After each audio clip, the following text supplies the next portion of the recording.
Disyembre nung 1 taon pa kumakalat ang balita sa 4 na sulok ng Payatas, Quezon City.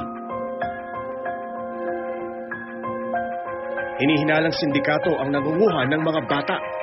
Ang target, mga menor de edad mula 14 pababa.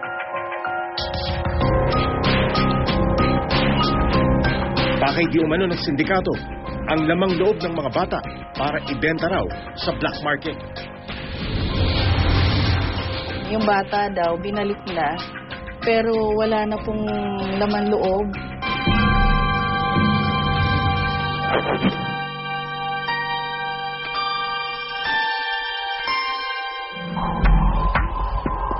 Nakikita sa may tabi ng sako, naglulupasay na raw yung tatay na, anak ko nga po to, na binuksan yung sako nga na, anak ko nga po to, naginahalit daw himatayin yung mga asawa na sa kahanap ng anak nila, yung pala, nandiyan na pala anak nila, nakatako na. Tinanggal daw yung laman loob, tapos may 20,000 na nakalagay dun sa katawan ng bata. Kasabay ng mga kwento ng karumal-dumal na krimen, ang matinding takot ng mga residente, lalo na ng ilang ina sa Payatas. Kaya nga yung mga anak namin, hindi namin pinababayaan. Siyempre nakakatakot, mga magulang nila. Anong reaksyon ng mga nanay dito? Di syempre. Nag-iikot sila. Oo, natatakot na rin. Kahit sa school dyan sa Lubang Pangako, nasundo na rin.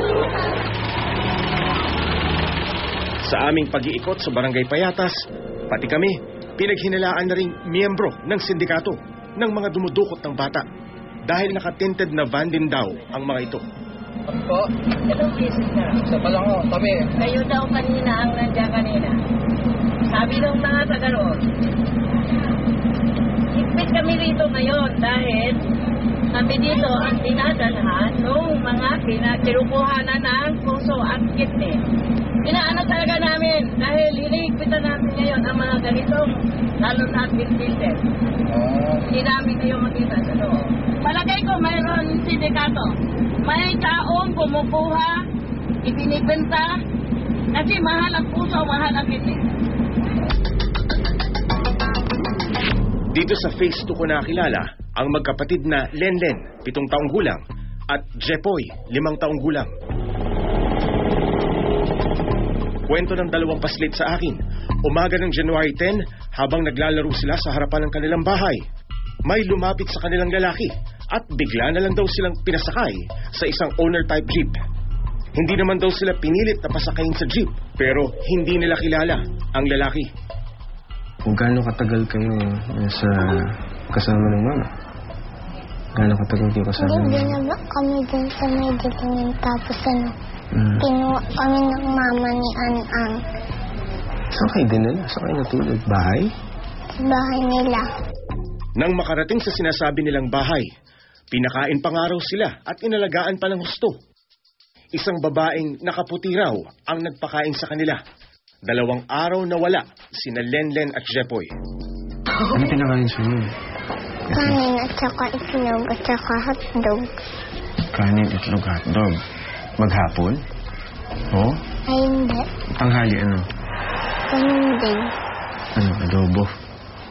Ano? Ganun Itlog din? Gabi? Ganun parati. Puro itlog.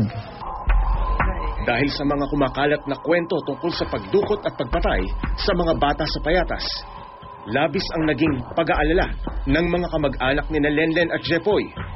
Ang tiyahin ng 2 bata, agad silang ipinablatter sa barangay. Yung mga pamangkin ko po kasi na yun, medyo mga sanay na sila ng paikot-ikot dito sa lugar. So, kaso, 2 nights, 2 days na silang nawawala. Kaya noon na, parang nagpanik na kami.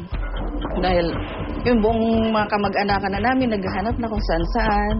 Tapos nung pong time na naghahanap kami, marami na kaming nasasalubong na naghahanap din. So, hindi lang dito sa lugar namin, yung mga ibang naghahanap galing din sa kabilang naman. Binalot na rin ng takot ang ina ni Lenlen at Jepoy. Dito po sa lugar namin nung time na kasi talagang ang dami po nagkakasalubungan po kami naghahanap. Pati po sa palengke, talagang na yung mga nanay, talagang inano na nila yung mga anak nila, tinatawagan nila yung mga sa bahay nila, yung mga bata. ipasok nyo na, huwag nyo nang bubuksan yung pinto kasi may kumakalat din po dito sa malapit na may nangangatok daw po na tututukan nyo. Pag binuksan mo yung pinto, tututukan po ng baril yung nagbukas. Tapos kung sino po yung bata na nasa loob, kukunin nila. Makalipas ang 2 araw, ibinalik raw ang mga bata ng isang lalaki sa kanilang barangay hall. Walang galos, walang reklamo. Ngunit sino nga ba ang misteryosong taong nagdala sa mga bata? At bakit nga ba sila kinuha?